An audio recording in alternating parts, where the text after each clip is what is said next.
Okay, I am not used to this public speaking thing. So, I took about 25 pages of notes. I'm gonna break it down a little bit shorter than what they are, but I just have them here just in case I need to remind myself of 40 years of stuff. So, first of all, I'd like to thank, well, let me back up just a sec. I'm going to dedicate this evening to my father who passed away about 3 months ago.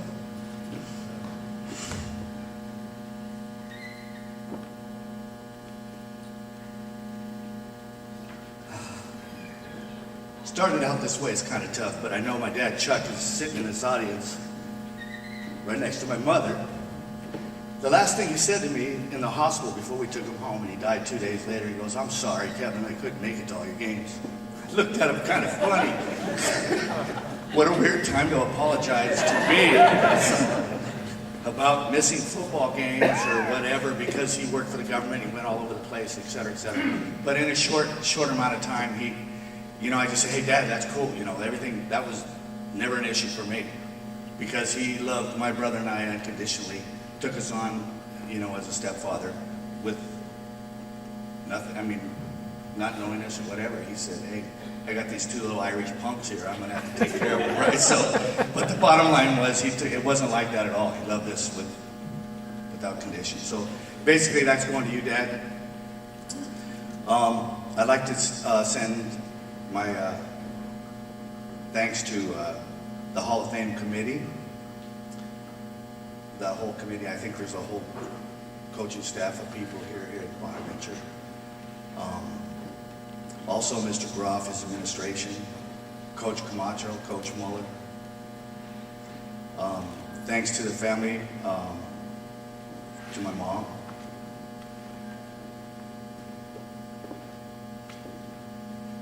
Thanks to my daughters for Casey giving the presentation, Crystal for taking pictures. I know there's going to be some goofy, loony ones in there somehow because that's what she does. I got a tree hugger and I have a real serious one, and it's just like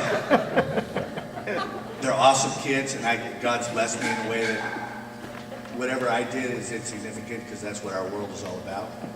I'd like to thank my wife, Liz. Love you. And I think I got a couple other people. To all the parents that were involved in St. Bonaventure back in the day, all the way through recently, me being involved here, I'm here every day. I'm like a pimple on Bonaventure's face. That's basically how it works for me. But I love being around the kids. I like interacting with them. I'm not an X and O guy. I'm more of a get in your head, motivate, tough. There's a good guy, bad guy role in coaching ranks. Coach Mack can handle both of them. I can only do it one way, and that's the good guy role. So if everybody works as a unit, you all kind of plan it that way, and the kids get the message, and that's really what the deal is. But the number one thing is the parents. Since this school started, that's the whole principles of what St. Bonaventure is all about, is the moms and the dads.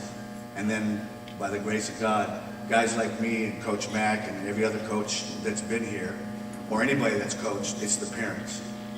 And you just want to do the best thing for them because they're supported. They just want their kids loved on. They just want their kids to be able to go wherever they want to. Some of them have unrealistic expectations, and sometimes it's hard to break the news to them that they're not that, but they can be this. That's the hardest part. I was born in Oakland, California. I noticed you were late, John. You were over in the NARD recruiting again, I think. Tell you what, Laminera's bus is going to be driving down to Crespi here pretty soon. I just had to say it, John. Anyway, I was born in Oakland, California. I don't know, we say my mom was single at the time. Well, I had a father, but he was away in the military. And she was single, and basically my mom and dad got together, and we ended up here in Ventura, my stepdad, but he's really my dad. So we ended up here in Ventura, and I didn't know anything other than what I had learned in or in Oakland. And we had, from best of my recollection, I know in Oakland, in the part of town that we lived in, it was basically myself, my brother, and this little Asian kid that could not speak a lick of English. So I learned how to really defend myself by my mouth and then run really, really, really, really fast. And that's where life was for me. You know, we walked to school, we did some other things. In those days you could do that. The only thing I had to learn was to be wise enough to be able to avoid the bars where the guys were drunk coming out and wanted to tease all the little kids walking by after school. So that's kind of neither here or there, but I just wanted to tell you what my mindset was. When we got down here, there was no, to the best of my recollection, there was no youth football, right guys? Not when we started. I think it came the year after, right, a couple years after. But they had Little League Baseball, so baseball was a passion for me when I was little. I grew up, at that point in time, Jim Thorpe was like my idol. I mean, and all of them, a world-class athlete, multi-sports, doing whatever he wanted to do, and then he gets victimized by being an American Indian, blah, blah, blah, making $1.10 for a baseball game and then getting stripped. It's a heck of a story. And he's just an awesome, awesome influence in my life, athletically, and how do you handle tough times when it comes at you, you know. So that's who was my main guy that I looked up to athletically. And so when I got here to St. Bonaventure, I really didn't know anything. I think I was like 5'4", 99 pounds, something like that. But I also had never really played organized football, so I know that what it was like going out in the street and bucking heads with guys and getting asphalt burns and doing that kind of stuff. But coming out here and getting hit, I had no idea what that was all about. So they gave me a football, I didn't know how to handle it. I mean, I just tucked it into my arm, the ball sticking out both sides, and he said run. So I ran Forrest Run, that's what I did. I mean, I didn't just run, I ran because I was out of fear, I was scared, and I thought the black guys up in Oakland were chasing me. So, you know, basically that's how I handle things. And for me, that's my mindset. And then you got to find out I didn't have to really be like that. I could actually be an athlete, carry the ball right, and grow up, so to speak, and kind of be whatever. With that, I grew up here, and it's not really an award thing like Coach Little was alluding to me. It's not what I did, it's always what we did.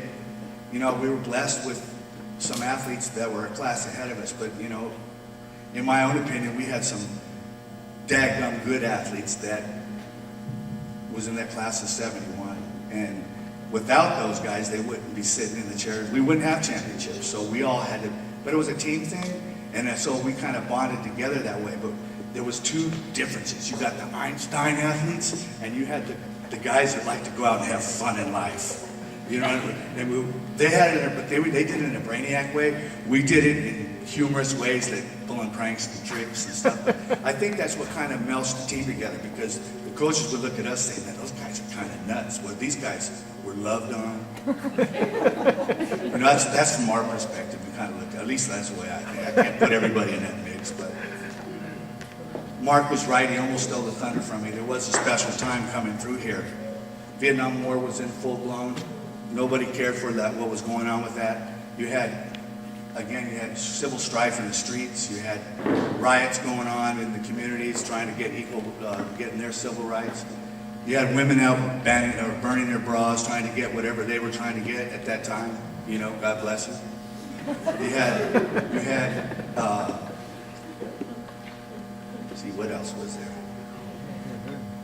You had all those things going on, and the perception was at the school, oh, you had the hippies and the free love concept. That was like pretty amazing to us. But we were somehow like in a cocoon here. It was like a black and white film that you just couldn't understand what was going on, and people just kind of, you were protected from it. And really, I don't remember all the outside world influences. The only thing I remember is just being here. You know, you lived here. You know, and on Sundays you went down to, for me it was going to Ventura College to play basketball or football or whatever you had to do. There was no sitting around. You went outside and you talked. Today there's everything but talking. You know, and you talk on the text messages and do anything else. It's just, there's no eye-to-eye stuff anymore. And I think that concept to me is really a big deal. You know, we have to teach our kids how to do that. And we kind of, in my opinion, are kind of dropping the ball by allowing all that to go. And I'm just as guilty in moments in life too that way. Like Coach Little said, I was also, the thing for me when I was a sophomore, I got brought up to the football team, or I was on the football team, and I remember Coach Luna, it was the Harvard game. Coach Luna, both touchdowns, Kevin got burnt.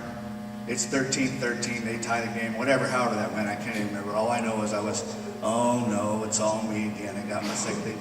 Coach Luna got me off sideline. It was a good, just look, what are you doing? What are you doing? And I just going, oh God, man, how you coach up? You know, what can I say? I can only look in the eye. We can't talk to coaches. It's bear crawls. So it's just like you nod your head, you just be this little kid, whatever. So he handled it, and then somebody came over. I don't know who.